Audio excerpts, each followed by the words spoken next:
All right, guys, we're going to go through today and talk about some of my favorite TRX exercises and why we try to incorporate it into our programs. I got Dewey Nielsen here with us. It's going to be my guinea pig today on these exercises. So we'll get rolling on this right now. Okay, first exercise is one of our favorite hip dominant exercises. Is a shelf or supine hip extension leg curl. Really going to focus on trying to raise the hips as he drags the heels in. Really killer exercise, and we really work on pushing out nice and slow. Really going to hit posterior chain here in a big way. So we'll do a few reps.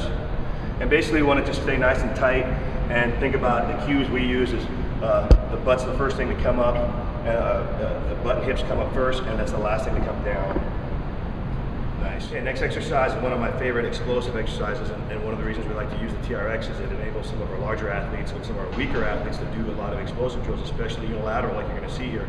So we're going to get basically Dewey into a pistol squat, and we're going to work on exploding out of the hole, switching legs in midair, and just controlling tethering with the arms as much as they need. So the stronger you are, the less you're going to need. The weaker you are, maybe larger athletes, you're going to have to rely a little more on the arms.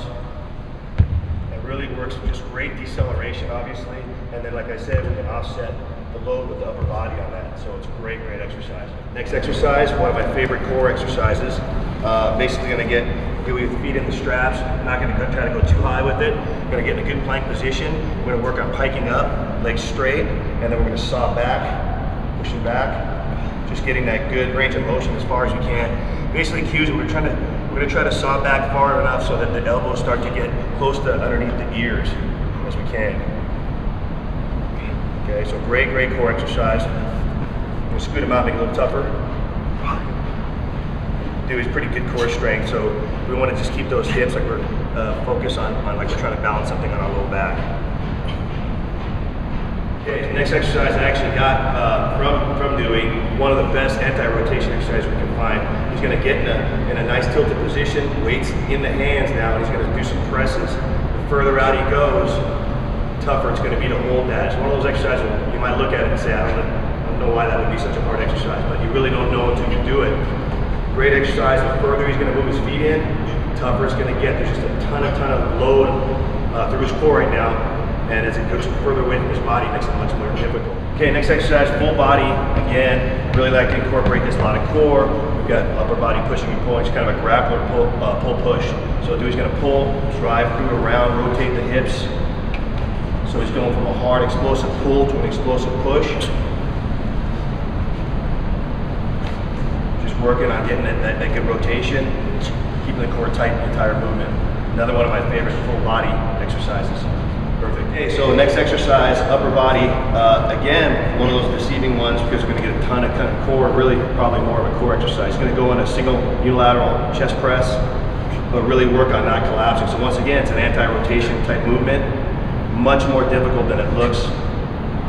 And it's just a great core exercise, or you want to incorporate this into your horizontal pushing movements as well. He was doing a good job of keeping his hips and shoulders square. Okay, another favorite exercise here is unilateral pulling exercise. Dewey's going to just do some rows here.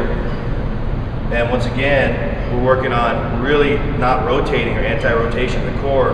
Great example again of a core exercise. It's kind of obviously a pulling exercise as well, so we can incorporate this into our core section of our exercise selection, or even our horizontal pulling. But much tougher than it looks to try to keep from that hip from collapsing or rotating. So he's doing a great job with the shoulder square and the hip square right there. Okay, next exercise is just a kind of a shoulder complex or combo that we do, and it's great for all the overhead athletes, swimmers, volleyball players, throwers. What we're going to do is three movements. We're going to go from a face pull to a W to an over-under hug both directions, and then that'll be one rep. Usually we're doing 3 to 4 reps of that in one cycle or set. Okay, here we go. So we got the face pull, W, there you go, and then hugging. Okay, you can try to get those elbows a little bit higher on the W's. So it's face pull, big W, there you go.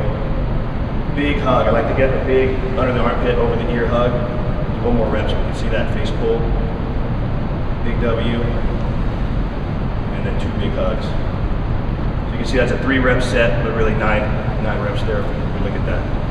Okay, next exercise, explosive again, upper body explosive exercise, but we can't discount core again. Basically on everything we do on the TRX, that core is going to get engaged.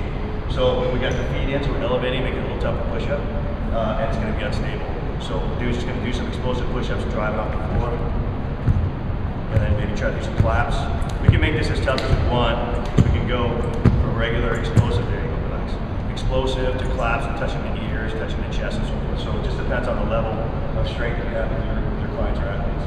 Next exercise, this is a huge one of our metabolic exercises we use in time sets and circuits and things like that, is really, and once again, it's an advanced exercise because we're really doing a burpee on one leg. So we're doing burpees with the rear foot elevated. So really relying on the right leg here to do the work. On the left leg is putting some load into that strap.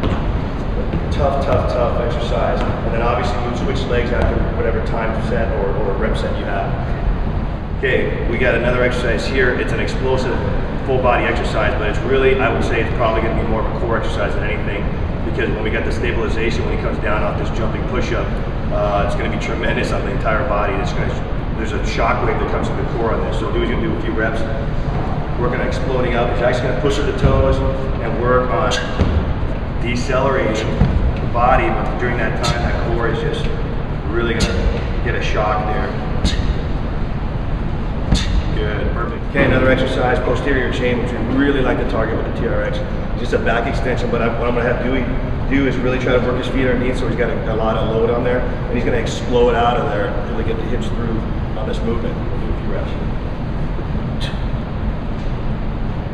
So we really want to pop the hips through.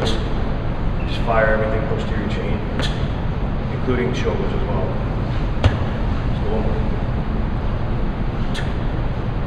All right, so another one of my favorite exercises is basically a spin on the regular old row with the TRX. And what we do is we set the anchor up flush against the wall, and then we'll put our feet up, and depending on your strength level, you can decide how high to put those feet. And we call it a hinging row. So basically feet up, let the hips sink in a good range of motion pull.